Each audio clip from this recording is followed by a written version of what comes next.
Avec Bruno Covin, Monaco Business 2025, bonjour à vous.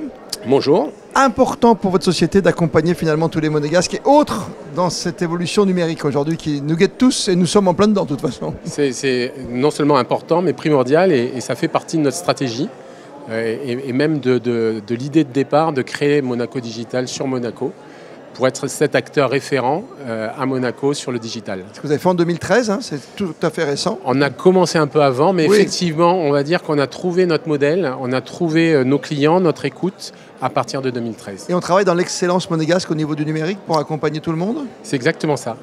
L'excellence, la référence et de pouvoir exporter. Et ça, c'est aussi une fierté importante pour Monaco Digital, puisque aujourd'hui, on réalise plus de 50% de notre chiffre d'affaires en France. Donc c'est important pour nous de bien faire rayonner la principauté au-delà des frontières. C'est intéressant, à Monaco on parle toujours de petits pays, de grandes idées bien sûr, et on le voit à chaque fois, votre savoir-faire se vend, s'exporte merveilleusement. Oui, parce qu'effectivement il y a cette approche, cette image d'excellence de la principauté. Et cette excellence, à partir du moment où on est capable de la porter à la principauté sur autant d'années et de la développer comme on a pu le faire, ben effectivement, c'est un gage de sérieux et de professionnalisme auprès des entreprises françaises. Et vous accompagnez évidemment d'autres entreprises monégasques dans l'expansion stratégique aussi. Hein. Alors on les accompagne, ça c'était aussi pour eux important de pouvoir s'appuyer sur une entreprise qui n'est pas que sur Monaco et qui a la capacité de pouvoir rayonner au-delà des frontières, de les accompagner dans leur développement à l'international également. Alors, techniquement parlant, une société qui vous appelle, il y a de la sécurité, il y a de l'audit, qu'est-ce qui se passe ? Alors, il y a déjà de l'écoute. La première étape, c'est surtout de comprendre. Ce qu'on se veut, c'est ne pas être, on va dire, un pousseur de boîte ou un vendeur de solutions pour vendre des solutions. Notre objectif, c'est d'accompagner les entreprises dans cette problématique et cette exigence qui est l'outil informatique. Donc, l'idée, c'est de comprendre leur métier, comprendre leurs besoins, comprendre leur écosystème et à partir de là, leur proposer des solutions en adéquation avec leurs besoins. Est-ce qu'on peut prendre un exemple concret d'un dernier client qui a signé chez vous sans vouloir donner de nom, hein ? Ben, alors, c'est difficile ? Non, c'est pas. Alors, citer des noms, non, c'est pas compliqué, oui. mais c'est dans l'approche globale. Mais c'est effectivement de pouvoir arriver chez un client. Alors, on a des cas où on crée le système à partir de zéro. Oui. Et là, c'est souvent le plus facile parce qu'effectivement, il n'y a pas d'existant. Voilà. Vous prenez les clés, quoi. Voilà. Exactement. Et puis, on va aborder un client qui a un environnement en place depuis un certain nombre d'années. Souvent, ça peut être lié au fait que le responsable informatique de l'entreprise part à la retraite. Ah oui.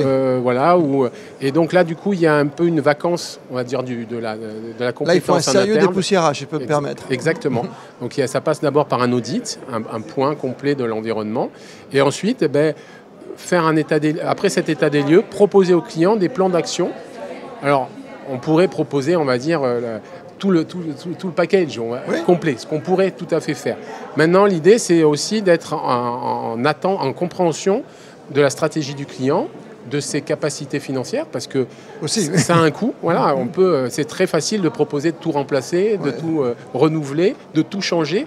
La vraie difficulté, c'est être dans l'accompagnement dans la durée du client et lui proposer en fin de compte une vision à 2-3 ans de l'évolution de son informatique pour bien sûr le sécuriser, pour le rendre plus agile, plus adapté aux besoins des utilisateurs et derrière créer comme ça des investissements par étapes et l'accompagner dans la durée.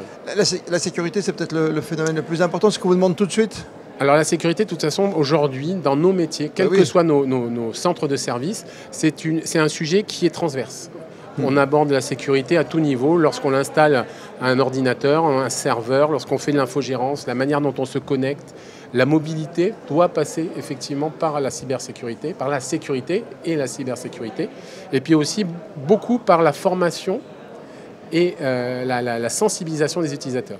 Il ne faut jamais oublier que toute cette technologie n'a qu'un but, c'est qu'elle soit utilisée le mieux possible. Et il faut former, sensibiliser les utilisateurs aux risques que l'on subit aujourd'hui dans l'utilisation de ces outils. En résumé, Bruno Covin, on parle de proximité du client, ça j'ai bien compris. On parle d'expertise technique et de vision stratégique chez vous. Exactement. J'étais complet ? Oui, alors, et puis on essaye aujourd'hui de toujours avoir un sujet d'avance pour être à l'écoute des évolutions du marché, Là, aujourd'hui, on parle beaucoup d'IA aussi. Bon, l'IA, c'est un grand thème. Qu'est-ce qu'il y a derrière tout ça? Chacun comprend un petit peu ce qu'il a envie dans ce sujet. Les médias nous en parlent beaucoup. On est abreuvé d'IA. Mais l'idée, c'est aussi de prendre un peu de recul, faire un pas en arrière, poser les choses auprès de nos clients, leur expliquer que c'est aussi un outil, que ce n'est pas un outil qui a été inventé il y a quelques mois. C'est une technologie qui existe depuis très longtemps et qu'on peut tout à fait accompagner le client dans l'appropriation de cet outil par des bonnes pratiques, par des compétences. Et c'est ce qu'on se veut pouvoir accompagner de cette manière les clients. Et il faut rester patient dans ce domaine-là. Oui, tout à fait. Avancer pas à pas. Pas à pas, tout à fait. À pas compter. Merci mille fois, Bruno Covin, d'avoir été avec nous et d'être présent à ce Monaco Business 2025. Merci. Merci d'être venu sur Monaco Info.